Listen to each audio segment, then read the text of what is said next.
today's sales environment, the way we communicate by writing is changed. When BlackBerry started, I don't know if any of you had Blackberries, but when BlackBerry started, what differentiated them from anybody at the time was BBM. And BBM changed the way we did business. Up until the time BlackBerry was launched, there was no sending messages by SMS or WhatsApp or any form of scripting. And that's what they made. They made that common practice to communicate in that format in business. Up until that time, emails were not really common business practice. We were still sending long-winded emails, and that's a whole different topic of conversation. But what BlackBerry didn't do correctly is they didn't realize that they were actually in the business of sending short messages. They thought they were in the phone business, and they lost the whole opportunity. And that's when the other phones overtook them, because they overtook that format of communicating. But the business world has changed the way we write to each other. So, textbooks, sales management and marketing management textbooks are a bit outdated, because they still tell us, you can send a postcard and you can send a this. But in honesty, we send each other emails, and we send each other WhatsApps, and we send each other SMSs. So for me, I want to talk to you about how you send these kind of written messages. First of all, how invasive are they? And second of all, how clear are they? And third of all, how appropriate are they? Who do you communicate with in which format? And how good is your written word? Now, the modern era is, Microsoft corrects your spelling, WhatsApp can correct your English, etc. And people write with smiley faces, and people write with a thumb to say, that's great. Is that really an acceptable business practice? You would know, depending on your customer, if it's acceptable or not. But now we've been talking about cultural differences. We've been talking about age appropriate. We haven't really spoken much about age appropriate. But you will read your customer. You should know your customer.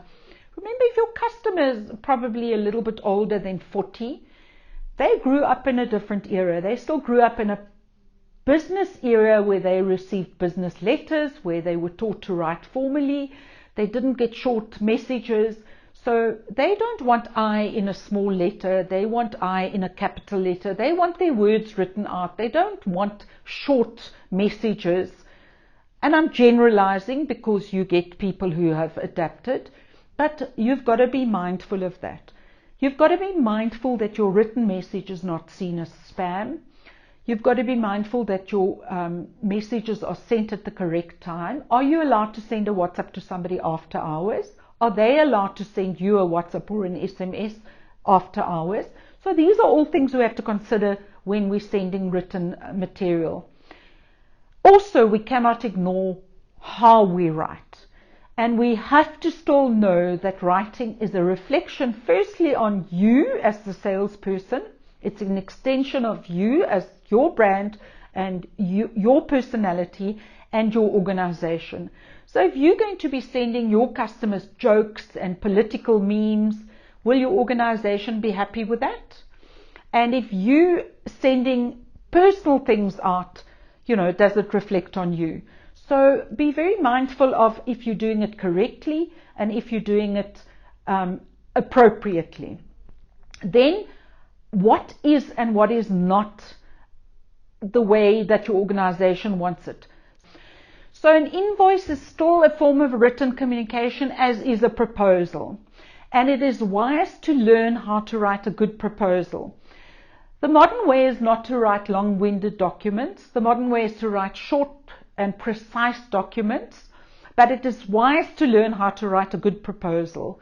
People like to see in pictures, and technology allows us to bring in lots of pictures, but a lot of people do not know how to write a proper proposal. So it is wise to learn how to write a good proposal.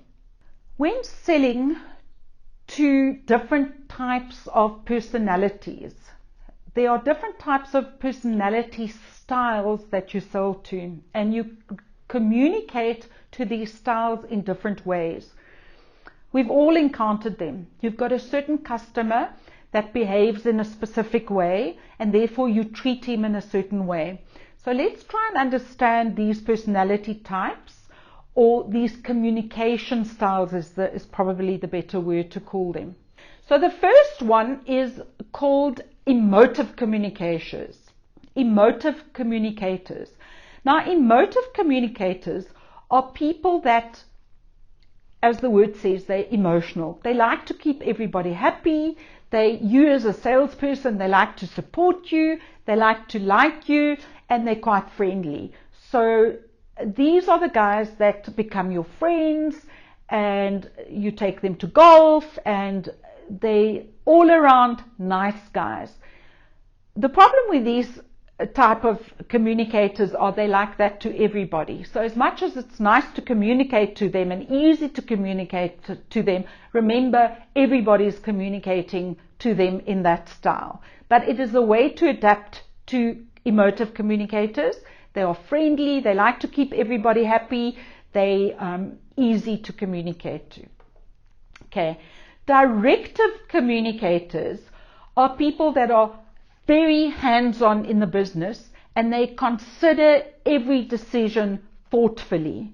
These are the directive guys. So you come in with a proposal and they're going to think about it. They're not going to make a rash decision. You've got to come with facts to them, and they're going to think about it. You're not going to do a proposal and they're going to say yes or no. They're going to go off, think about it, and they're going to make business decisions that they believe are very good for the business. They don't waste time. They're not super friendly. They're not unkind, but they're not the nice guys trying to be your buddy. They are directive, and the word says direct. Okay, the next style of communication is reflective. And these type of guys are quite similar to directive, and they control their emotions very strongly. They're not showing warmth very easily. They're very businesslike, and they think everything through, and they're very formal in their dealings. So they're even more strict than the previous type. They're reflective, they think it through. They're formal guys. This is the person you call sir. This is the person you make sure you've got an appointment. You arrive 10 minutes early for the appointment. This is the person that you plan your appointment and you plan your presentation. Not that you're not doing it with the other guys, but he's not, he really, really, really is businesslike in every way. So make sure you understand the personality types you're selling to and adjust your communication style accordingly, verbal and written. This person right at the end, that's the serious business guy. Are you going to send him pictures on WhatsApp? No. The emotive person right at the end, can you send him pictures on WhatsApp? Sure. You probably by now know what his hobby is, and you're probably swapping recipes. If he's a cook, you're probably swapping recipes already, and that's appropriate.